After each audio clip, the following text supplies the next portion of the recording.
ফারুক আহমেদের বদলে বিসিবির নতুন সভাপতি হলেন আমিনুল ইসলাম বুলবুল। দায়িত্বে থাকবেন অক্টোবরে বিসিবির নির্বাচন পর্যন্ত। ক্রিকেটের উন্নতিতে কাজ করতে চান বলে জানালেন নয়া সভাপতি আমিনুল ইসলাম বুলবুল। পরিবর্তন আনতে চান অনেক কিছুতেই।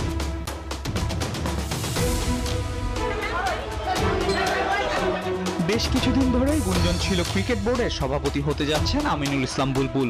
এবার সেই গুঞ্জন সত্যি প্রমাণ করে বিসিবির ১৬তম সভাপতি হিসেবে ক্রিকেট বোর্ডের মসনদে বসলেন বাংলাদেশের সাবেক এই অধিনায়ক। শুক্রবার বিকালে হঠাৎ করে বোর্ড সভা ডাকে বিসিবি। বিকালে মাহবুব আনাম, ফাহিম সিনহা, আকরাম খান থেকে শুরু করে সবাই যোগ দিতে একে একে বিসিবিতে আসেন পরিচালকরা, আর ভার্চুয়ালি যোগ দেন নাজমুল আবেদিন ফাহিম। এর আগে জাতীয় ক্রীড়া পরিষদ থেকে পরিচালকের মনোনয়নপত্র পান আমিনুল ইসলাম বুলবুল। মনোনয়নপত্র পাওয়ার কিছুক্ষণ পরই ক্রিকেট বোর্ডের দায়িত্ব নিতে বিসিবিতে আসেন।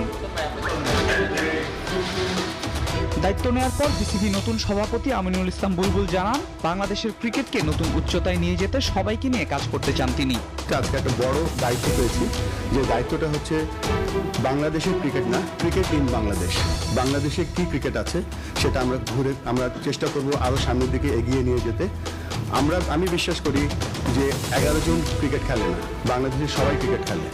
মাত্র 3 মাসের জন্য ক্রিকেট বোর্ডে আসলেও ক্রিকেট উন্নয়নের টি-20 ইনিংস খেলতে চান বুলবুল। আমরা জানি যে টেস্ট ম্যাচ 5 দিনের হয়, ওয়ান ডে হয় 7 ঘন্টার। তা আমি একটা কুইক টি-20 ইনিংস খেলতে এসেছি এখানে। সো একটা ভালো টি-20 ইনিংস খেলবো, যে ইনিংসটা আপনারা সকলে মনে রাখবেন, এবং চেষ্টা করবো ওভারঅল বাংলাদেশে যে ক্রিকেটটা যাতে একটা সবাই খেলতে পারে, সবার খেলা হয়, আমাদের একটা স্টেটমেন্ট হয় ক্রিকেট সবার জন্য, এরকম একটা কাজ শুরু করে দিয়ে যেতে চাই। এছাড়া রুট লেভেলের ক্রিকেটারদের জন্য উন্নত মানের সুযোগ সুবিধা তৈরি করার কথাও জানান নতুন সভাপতি। ক্রিকেট টিমের পারফরমেন্স হয়তো একদিনে উন্নয়ন হবে না,